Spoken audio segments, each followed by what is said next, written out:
Hello guys. Ayan, gagawa tayo ng latik. Ayan. Ay, latik.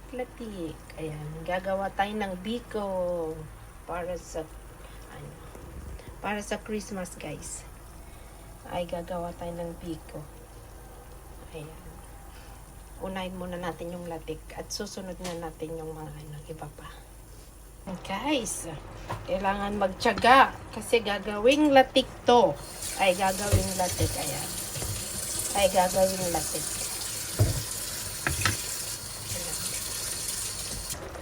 Ayan guys, malapit na oh. Malapit nang maglatik. May manti-mantika na siya. Ay, ayan. Tapos, naluto ko na inyong rice. Pero, half cook lang ito. Ay, half cook lang naluto. Kasi iluluto ko mamaya doon sa, sa gata. Ay, iluluto ko pa mamaya sa gata. Ayan. Luto na rin yung rice. Ay, luto na rin yung rice. Ayan. Konti pa, malapit nang maglatik. Ayan. Malapit nang maglatik yan, guys. Practice tayong magluto ng biko.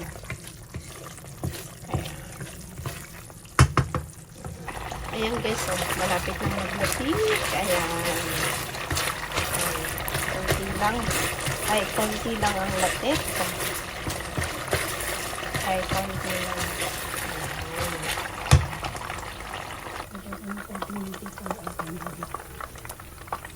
Ayan guys, konting-konti na lang pwede na.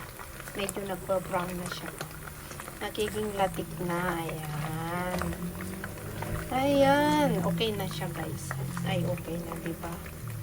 Ay, diba, ayan. Guys, yung napaglutuan ko din ng latek, yan na rin para yung manti-mantika niya is humalo, sumarap. Ayan.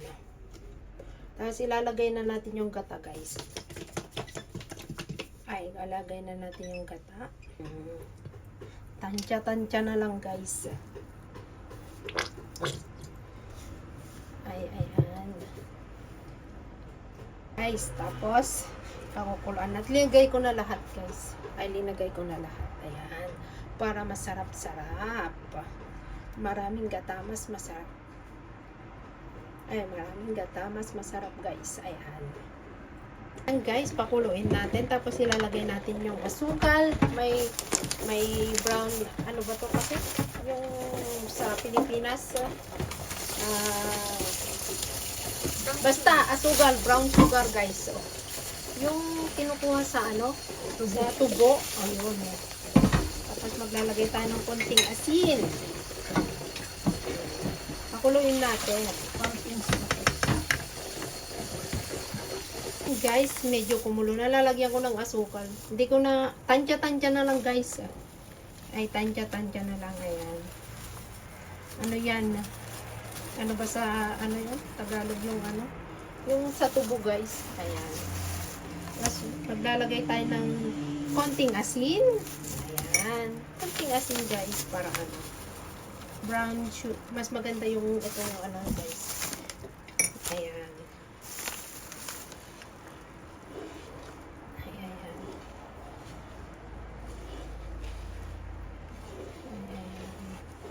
Hindi ko alam kung matamis na. Mag-add na lang ng asukal ulit pag pag kulang pa sa tamis.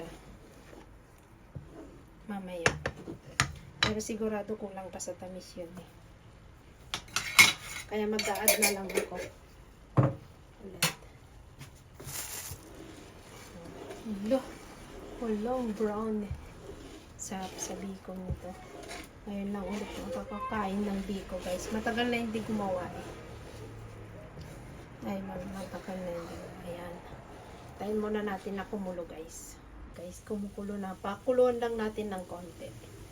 Ay, pakuluan pa natin ng konti. Guys, kumulo na. Tinulang ko lang yung yung asukal. Tapos, kulong-kulo na. Ayan. Ang daming gata guys. Mas masarap yung maraming gata guys. Hindi tinipid sa gata. Ayan. Tapos, ilalagay ko na tong rice, guys. Medyo half cook itong rice to, guys. Mas ganda kasi yung half cook yung rice, guys. pag nagluto ka ng ganito, para hindi pa malata yung ano. Ayan, half cook lang to. Dinuto ko lang ng half cook yung rice. Ayan. Wala, ang daming yata. Ooh! Ayan. Tapos, ano ko lang. Ayan. Half cook lang ito, kaya okay lang guys. Para maluto pa sa gata yung rice. Ayan. Ayan. Ano ito? Ayan na guys. Ay, ano pala? Ayan. Haluin mo lang guys. Para halo-halo lang tayo para maghiwa-hiwala yung rice. Ay, half cook kasing linuto ko yung rice para hindi malata pagkakainin mo. Yung malambot na malambot ba? Ay, yung malambot na. Ayan. Masarap ito guys. Sinasaing muna namin yung ano, yung glutinous rice ng half cook na luto lang. Yung medyo matigas-tigas pa. Ayan. Tapos, hintayin lang natin mag-boil na. Tsaka halo-haloin natin. Ayan guys. Oh. Itong rice, sisip-sipin din niya itong ano guys. Mas masarap kasi yung medyo makunat na biko guys. Mas gusto ko yung medyo makunat-kunat na. Ayan. Kaya linuto ko lang ng half cook itong rice. Yung medyo matigas-tigas pa. Para hindi yung ano ba, yung malambot na malambot yung ano. Ayoko yun guys. Mas masarap yung makunat na ano. Kaya mix ka lang ng mix. Ay, kailangan may kapalitan ka guys. Kapag magluto ka ng maraming biko. Para ano, ayan. Medyo ano pa yan. Medyo ano pa yung ano, yung rice. Medyo ano pa, tignan nyo. Mas maganda yung ganyan talaga guys. Yung half cook ang luto ng ano, ng rice. Yung glutinous rice. Ay, mas maganda. Ayan. Ang second time ko palang magluto nito guys. Ay, second time. Ayan. Sana hindi masyadong matamis. Tapos linuto ko na rin yung ano, yung latik. Ay, naluto ko na. Iibabaw na lang, di ba? Sarap ng handa namin guys sa Pasko. Handa namin sa Pasko to. Ang handa namin guys, pansit, spring roll, barbecue. Dalawa lang kaming kakain. Ay, dalawa lang kaming kakain. Pero ang dami na yung pagkain. Ayan. Ayan. Tingnan nyo. Oh. Medyo maano pa yung rice. Medyo matigas-tigas pa ng konti. Mas maganda yan. Para hindi malambot na malambot pag ganyan. Kailangan mo lang magsipag maghalo guys. Kasi masarap yung makunat-kunat mamaya ito. Ay, masarap-sarap yung makunat-kunat. Magtiyaga ka nga lang halo guys. Ay, magtaga ka. Ay, tiyagain mo lang. Pero sabi nila, masarap yung may tutong-tutong ba guys, di ba? Ay, tutong-tutong. Ayan. Kahit ilang minuto to guys. Mas masarap, mas makunat. Mas matagal, mas makunat. Ayan.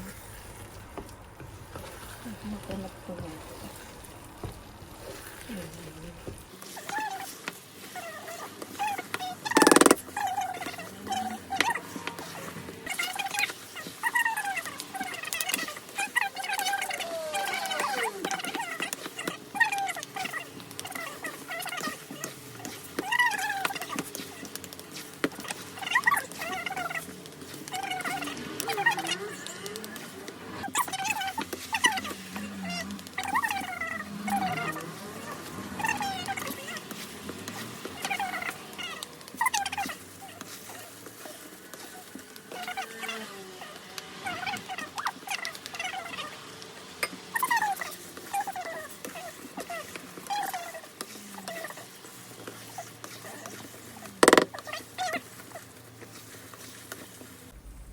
Ayan guys, pwede na. Mga 1 oras na mahigit kong inahalo at niluluto guys.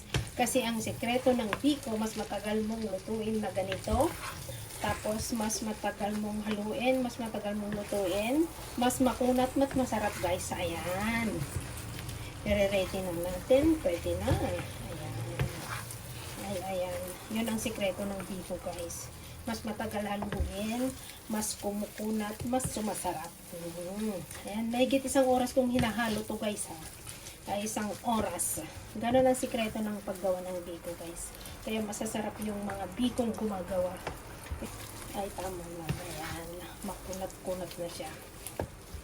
Ayan guys, i-ready lang natin dahil ilalagay na natin yung ano niya, yung latik niya guys. Pangalawang beses ko nang magluto nito. Yung una kasi guys, na perfect ko yun yung una. Ayan guys, nagawa ko na. Ano, ang sarap na. Tama lang yung ano. Tapos ilalagay natin yung latik. Ay, ilalagay din natin yung latik. Ilalagay na natin ang latik. Kaso nga lang hindi ako pantay mag ano guys, naghiwa. Uy, tignan nyo. Ang ano guys, ang kunat. Masarap siya, makunat. Ayan. Ayan. Ay. Sarap guys. Ay, ang sarap.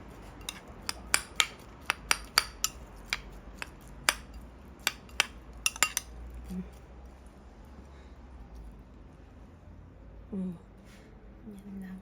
Ganyan lang. Lalagay ko ng ganyan. Kasi nga lang. Kakamayin ko na guys. Ay, malinis yung kamay ko. Yan. Lagay na. Ganyan. Yan. Yan.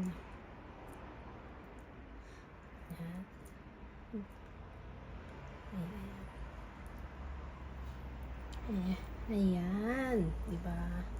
Ang sarap guys.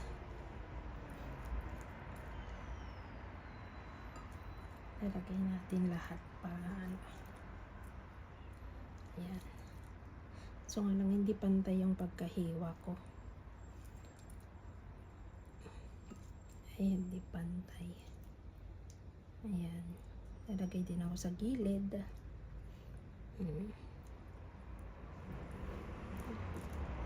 Tamang-tama lang yung latik.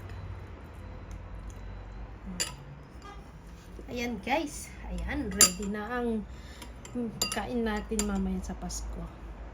Ayan. Ayan guys. Ready na. Ayan, shout out sa inyong lahat at Merry Christmas sa lahat. Ayan. Gagawa pa kami ng puto yan guys. Ayan guys, bye-bye. Ay, bye-bye. Maraming salamat sa palaging suporta. Bye.